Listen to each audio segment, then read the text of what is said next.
Hey everybody, how's it going? We're back with MTG books. We're currently on chapter 9.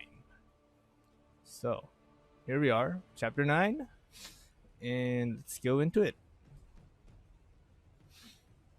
As they rode the winter road toward the great henge, Castle Lochtwain remained in sight, like a memory floating just out of reach. Every time Will looked at the castle, an odd buzzy feeling hummed in his ears, but he didn't know why and wished it would stop. Is it possible Queen Ayara is responsible for the High King's disappearance? He said to Elwyn.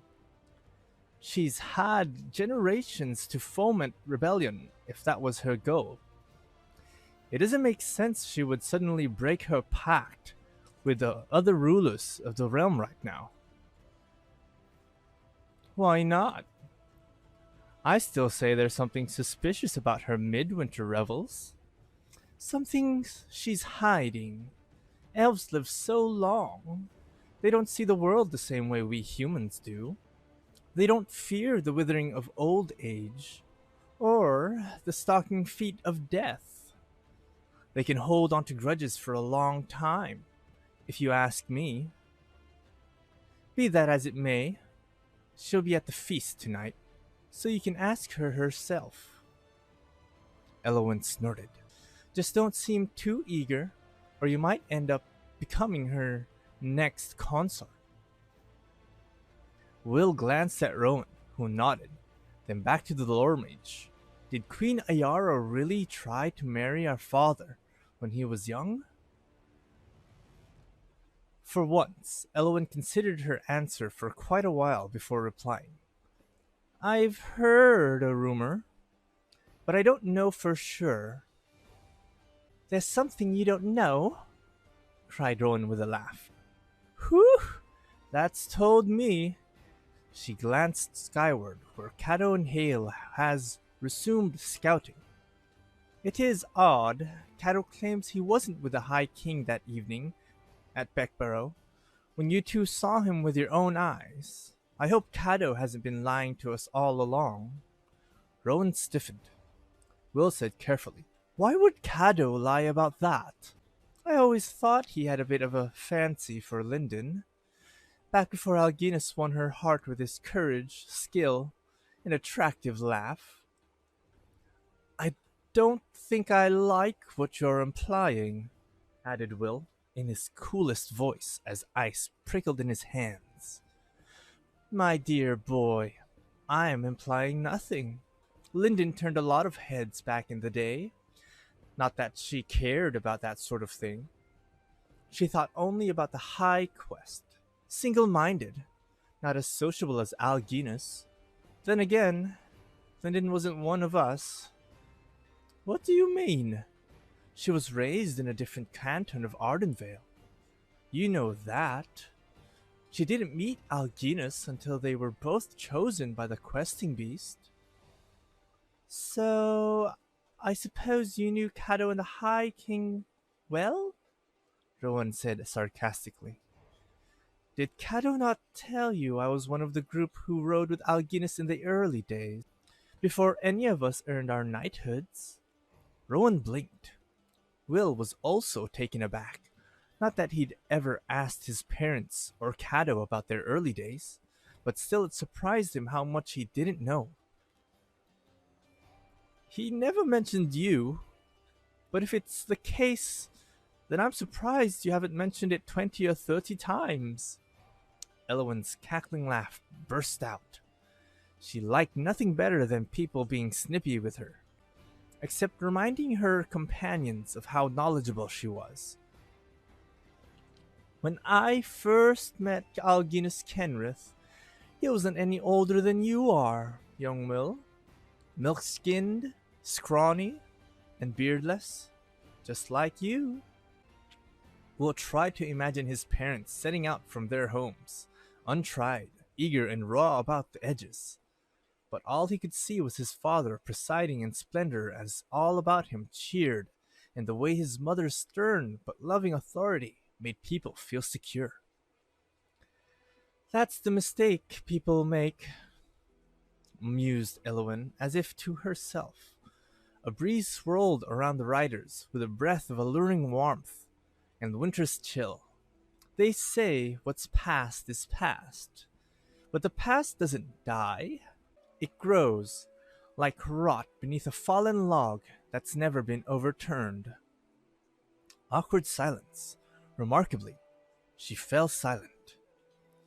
Even knowing what to expect, Will's first sight of the great henge stunned him. A huge stone outcrop jutting out over the valley's lower ground. Its southern end was rooted to the earth by stone and massive tree trunks, while the northern portion extended like a roof over flat earth beneath. A monolith too large even for giants to move had fallen to rest at an angle against the fixed end of the outcropping, like a ramp to the sky broken violently off. Trees tangled their way partway up the stone slope. Atop the outcropping stood the great henge and its portal. Monoliths of ordinary size had been set up in concentric circles around the base of the outcropping.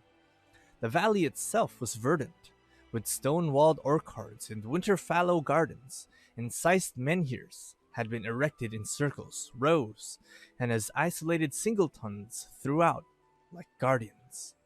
Both mountains formed a backdrop. An honor guard of 8 elderly knights waited at the head of a long, straight avenue lined by standing stones. They accompanied the party to the shadow of the henge, drawn long as twilight descended over the valley.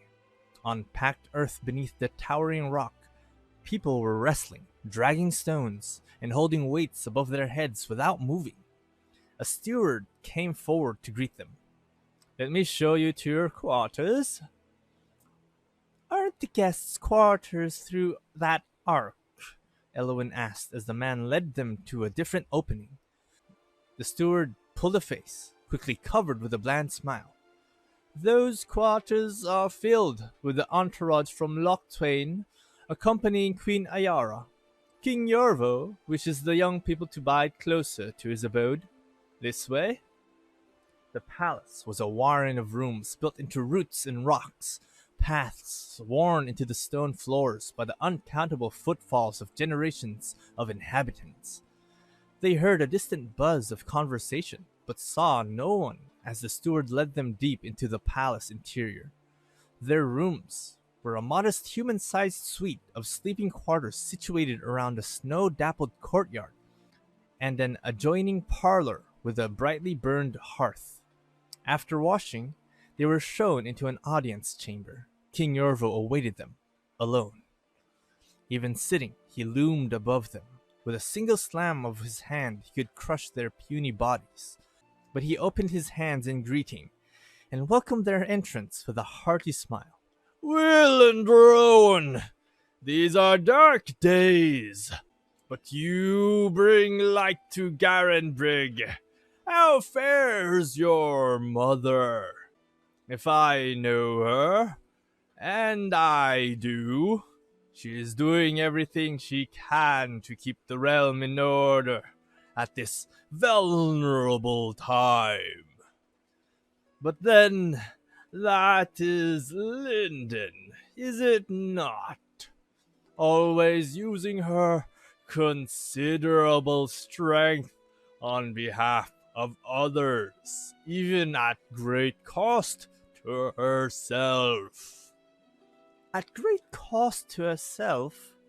Will asked, exchanging a puzzled glance with Rowan. "Ah!" Yorvo was silent for a moment, then smiled as if to change the subject away from whatever a great cost might be. "I mustn't compliment Linden too much.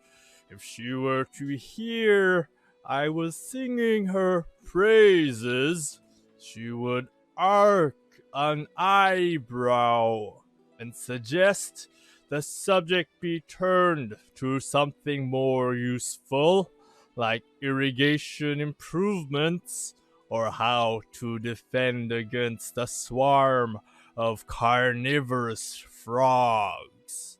What brings you here, children? Indralon granted us a vision, a path to seek father, said Rowan excitedly. We are hunting a stag that we saw standing at the base of a mound at dawn, with the sun rising between two ivory obelisks behind it. Do not speak of your vision outside this chamber. The giant glanced toward a set of closed doors as if he suspected eavesdroppers. What can I do to help you? We want to enter the wilds through the portal, Will said. A dangerous business, but you are of age, so I will assist you. But tell me, Will, you could quest for years in the wilds and never find one specified beast. How do you mean to track this stag? Elwyn interrupted. Based on their description of the vision, I know where and when the portal must open. His gaze shifted to her. He blinked as slowly as if he had barely heard and was trying to puzzle out what she'd said. To Will's surprise, Elwyn added, I beg your pardon for interrupting, King Yorvo, but the quest is urgent, and I am sure you agree? I am concerned. It is true. You need the stones shifted to a particular alignment. Yes, such a feat of strength should be child's play for you, King Yorvo. Child's play is serious business, lore mage. But yes, I can manage it easily enough. However, winter's day is not an auspicious time to enter the wilds. Spoken as if I am not the most knowledgeable lore mage in Vantress, muttered Elwyn. She glanced at the floor and sighed as if to stop herself from any more sarcastic rejoinders. Finally, she lifted her gaze. The situation is dire, as you know. We have only the vision to guide our steps. I know of a mound in the wilds with two obelisks atop it that fits the description given by the twins. The sun rises directly between the two obelisks, only at dawn on Midwinter's Day. Therefore, the stag will be in the clearing tomorrow morning. Only the portal can get us there in time. His gaze again shifted toward the closed doors. He stroked his beard with a frown, and after a pause, examined first Rowan and then Will with a worried look that made Will's head hum with questions.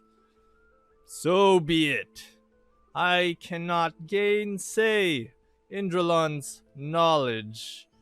Be ready at the henge portal at dawn, but do not enter before then.